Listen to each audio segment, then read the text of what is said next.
Thank you very much indeed, Martin. It occurred to me only in the last between half hour and hour that when I took up my first job with London Electricity, which was in the late 1970s, there were actually 12 pretty large power stations that used the distribution network to export their power. And the other interesting thing that I just remembered was that for one of them in particular, there was a very active network management system, so that load was regularly transferred from one point to the other on the distribution system in order to minimise the restrictions on export from that power station. So anyway, that's something that just occurred to me in the last half hour and hour. So a lot of this business of active network management on distribution systems is not really that new. It has been done extensively in the past. Okay, well, you can always have too much of a good thing, so I'm going to spare you a PowerPoint presentation. What I intend to say is going to be, I think, emailed to you a few days after the meeting, so there is a record of it. The reason that I've called this Life, the Universe and Everything is that when looking at the scope of the flexible plug and play project, it really did appear to cover absolutely everything to do with distribution access. So it really, at least from distribution access point of view, does cover life, the universe and everything. Now, on the technical side, it covers a number of innovative technologies, how they will interact with each other, and indeed other things on the distribution network, including generators. And it also, of course, covers a very wide commercial aspect of connection that I'll talk about in a minute. On the subject of new technologies, there's a vast difference not only between DNOs, but between different planning engineers within the same DNO as to what sort of new technologies, and even technologies that have existed for, several decades, are allowable to be adopted.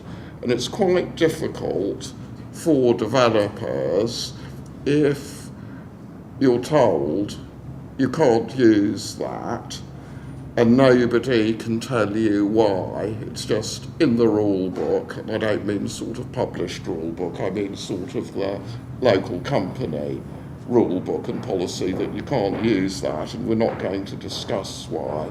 That is extremely frustrating for developers, and there's actually very little that developers can do when faced with that, without going to the nuclear option, of course, of referral to Ofgem, which for all sorts of reasons people are quite often reluctant to do. One would hope that DNOs have, and if they don't now, soon do have an incentive, or a greater one than they do now, to get as much generation connected as economically as possible. And I hope there's some people here from Ofgem that there may be a discussion either as formal part of this meeting or in the coffee breaks as to, the proposals to achieve that. I think the point I'm trying to make is that promoting a can-do or at least do the most that's humanly possible to get generation connected as cheaply as possible. Promoting that attitude is just as important, and some would say even more important, than actually a lot of specific new technology development, as important as that is. Now, my last sort of technical thing I'm going to say is that I've come across recently when saying, well, couldn't we use this technique to connect generation, being told, not by anybody from UK Power Networks, I'd have to say, that, well, we know that'll work, but we're a bit worried if you do that and then somebody else wants to do the same thing, how will the two interact? So we're not saying you can't because there's anything wrong with it, it's just we don't know how it interacts if you get with others, if we get several people using the same technique. And obviously, if you're allowed to use that argument to prevent a particular technique being used, you're never going to have to look seriously at how several people using the same technique interact with each other.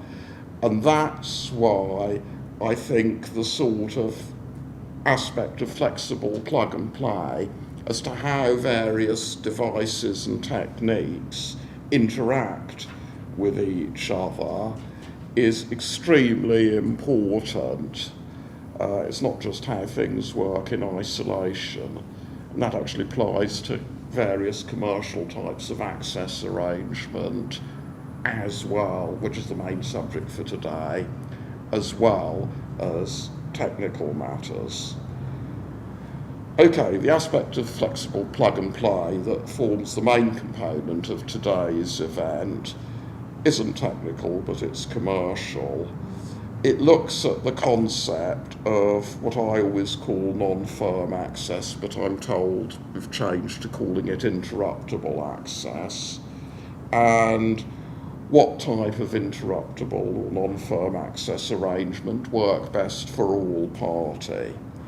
In particular, going back to my previous point, when you've got one constrained network and you have got several parties connected to it, all of which have interruptible or non-firm access.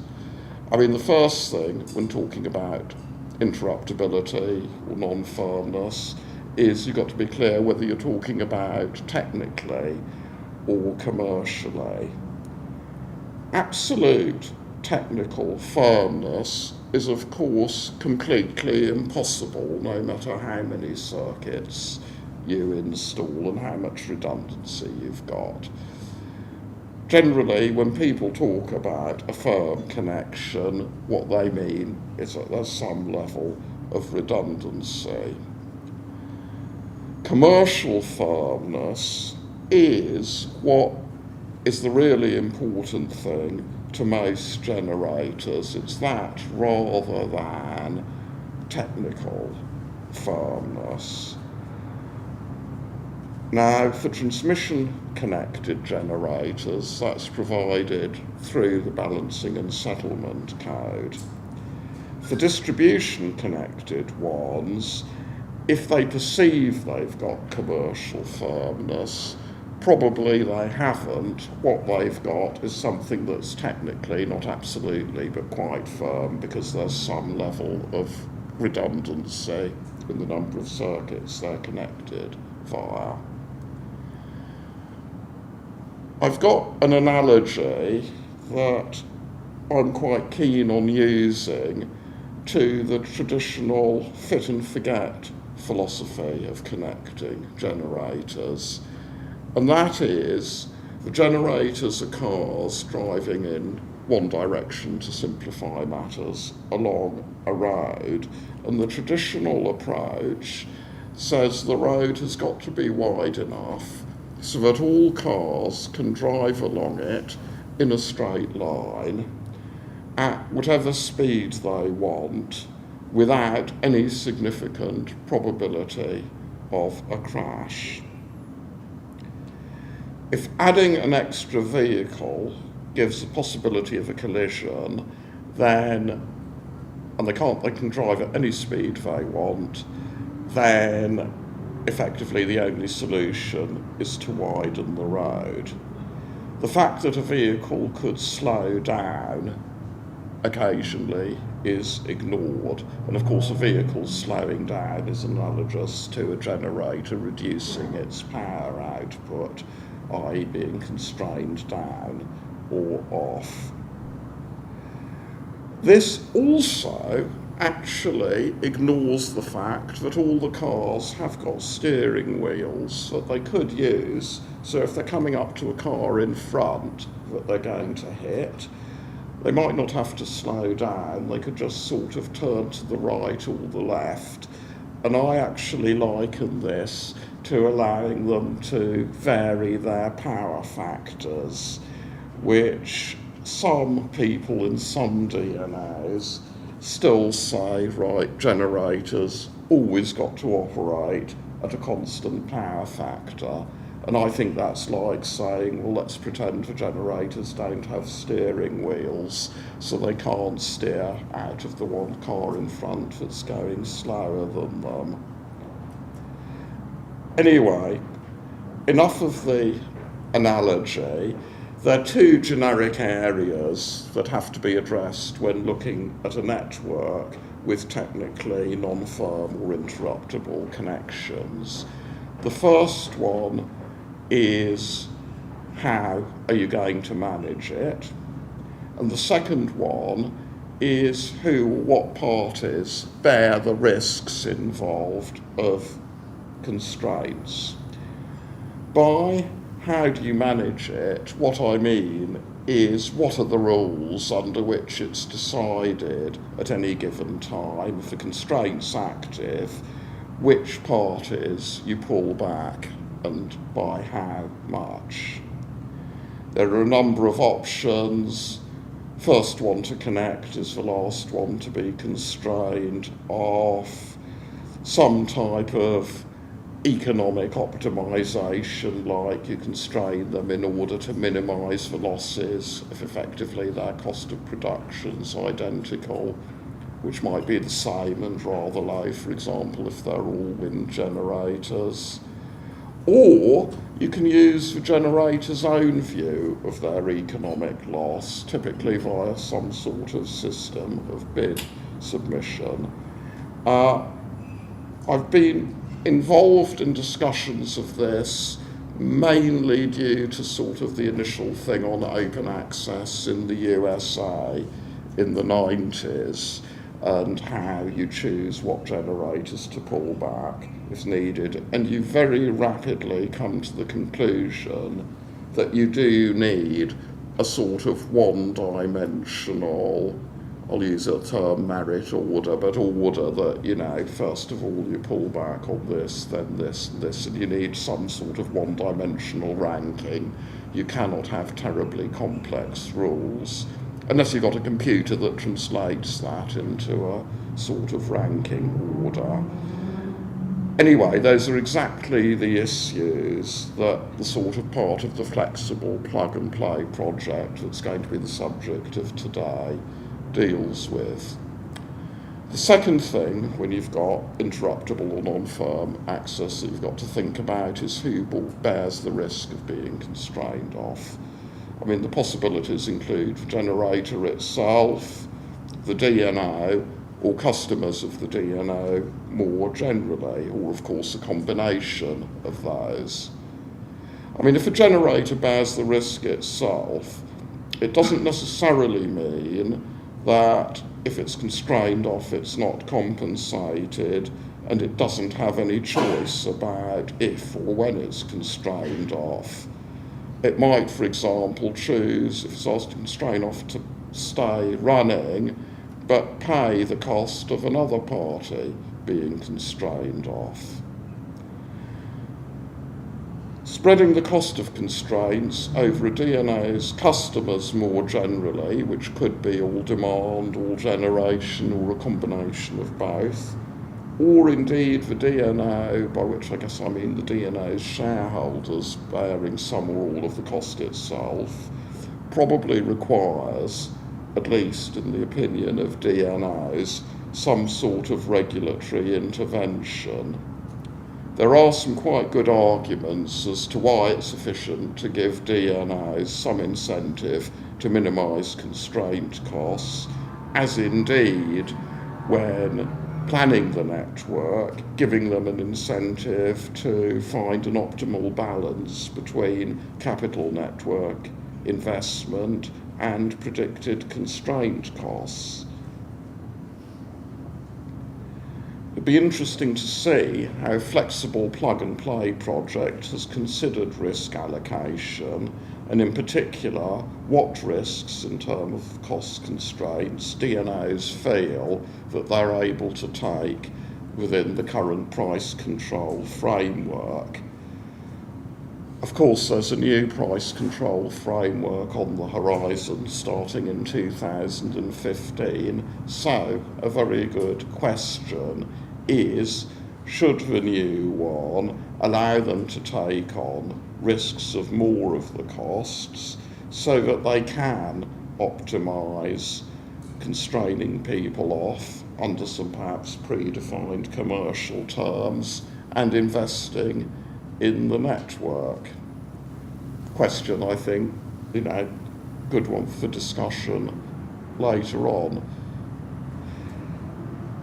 Many low-carbon network funded projects are coming up with new and not so new solutions to real issues, but the challenge going forward will be to make these business as usual and offer them to generators and other DNO customers as standard practice.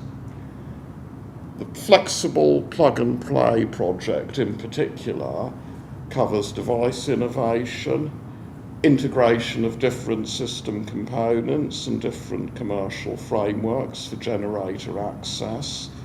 This is all excellent stuff, but the real challenge will be, and arguably already is, to get best practice connection options offered to all generators who ask for a connection in all cases as a matter of routine rather than only part of the time. I look forward to hearing and debating the specifics of those parts of the Flexible Plug-and-Play project that are the subject for this morning. We must, however, never lose sight of the big picture, i.e. encouraging an environment where DNOs want to find and utilise new ways of getting the most utilisation out of their networks, both for supplying demand and for accepting power from the increasing amount of generation that will be connected to them. Thank you.